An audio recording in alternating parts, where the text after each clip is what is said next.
এখানে অনেকগুলো মহিষ রয়েছে। আসলে সেই তুলনায় ক্রেতার সংখ্যা কম, যেহেতু আরও কিছু সময় রয়েছে, কিছুদিন সময় রয়েছে ঈদের।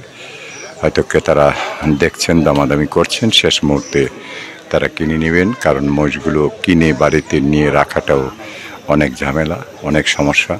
সে কারণে তারা এই কাজটি করছেন, দামাদামি করছেন, পছন্দকে দেখছেন। মহিষটা আমার দিকে তাকিয়ে ফেল ফেল করে তাকিয়ে রইল। আমি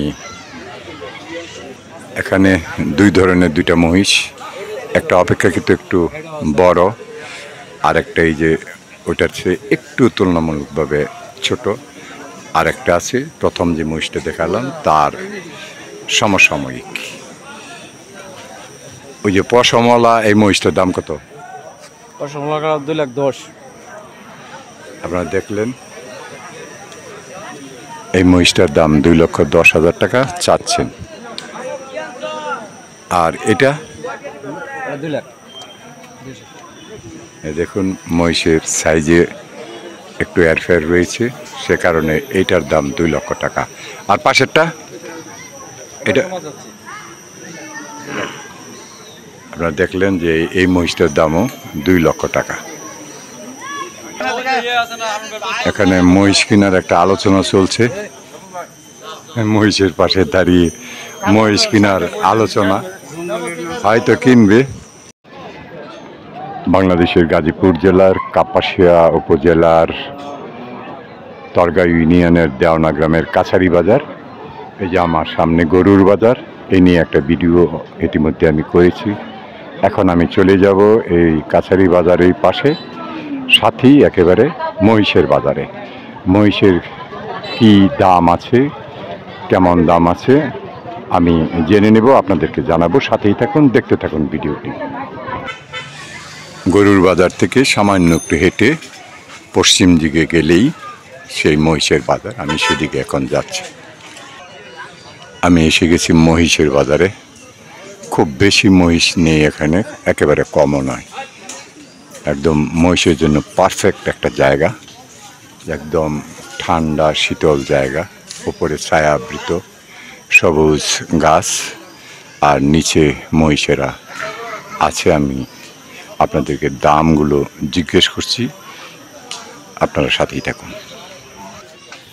এই যে আমার সামনে যে মহিষটা দেখুন, মোটামুটি হৃষ্টপুষ্ট। আমি এটার দাম জিজ্ঞেস করব। এই মহিষটার দাম কত?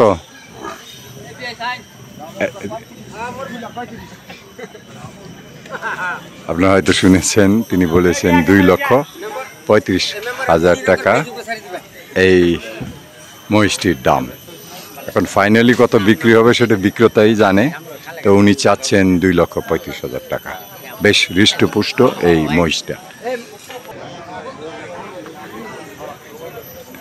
এখানে বিভিন্ন ধরনের মহিষ রয়েছে। ক্রেতা সংখ্যা কম, তারপরেও বিক্রি হচ্ছে মহিষ।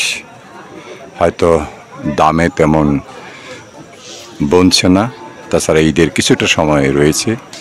এই মহিষ রাখাটাও একটা বিরাট সমস্যা। সে কারণে হয়তো অনেকেই কিনতে চাচ্ছে না, একেবারে ঈদের অন্তিম সময়ে হয়তো মহিষটা কিনবে। এই মহিষটা আমার দিকে তাকিয়ে। এখানে মহিষ কেনার একটা আলোচনা চলছে। কোনো এক মহিষকে তারা কিনবে, আলোচনা হচ্ছে। আলোচনায় যদি কথাবার্তায় মিলে যায় তাহলে হয়তো মহিষ কিনে ফেলবে। আসলে এই ধরনের ছোটোখাটো বাজার থেকে মহিষ কেনাটা অনেক নিরাপদ। এখানে অনেকগুলো, একেবারে কম নয়, অনেকগুলো মহিষ উঠেছে এই দেওনা কাছারি বাজারে। জায়গাটাও খুবই সুন্দর, উপরে গাছের ছায়া, নিচে মহিষ, এবং এখানে ক্রেতার তেমন একটা ভিড় নেই, ক্রেতার ভিড় নেই। খুব সুন্দরভাবে যে কোনো লোক এসে এখানে মহিষ কিনতে পারবে। এই বাজারটা হলো প্রতি সোম, বুধ এবং শনিবার, এবং ঈদ উপলক্ষেই সাধারণত এই কাছারি বাজারটা জমে। ঈদের আগে অথবা পরে এই বাজার কখনই হয় না।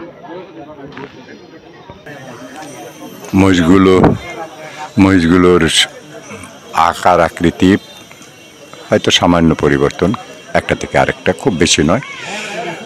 আশা করি আপনারা যারা তখন দেখেছেন ভিডিওটি তারা বুঝতে পেরেছেন মহিষের দামগুলো। এক এক বাজারে এক এক ধরনের দাম, এক এক দিন এক এক ধরনের দাম ওঠানামা করে। কাজেই যেখানেই থাকুন, দেশে বিদেশে, ভালোবাসায় থাকুন, ভালো লাগার সাথে থাকুন। আমি আলী হোসেন চৌধুরী ব্লগ থেকে আপনাদেরকে সকলের প্রতি শুভেচ্ছা এবং কৃতজ্ঞতা। যারা এই মুহূর্তে ভিডিও দেখেছেন সকলকে ভালো থাকুন, ভালোবাসায় সকলকে ঈদ মোবারক।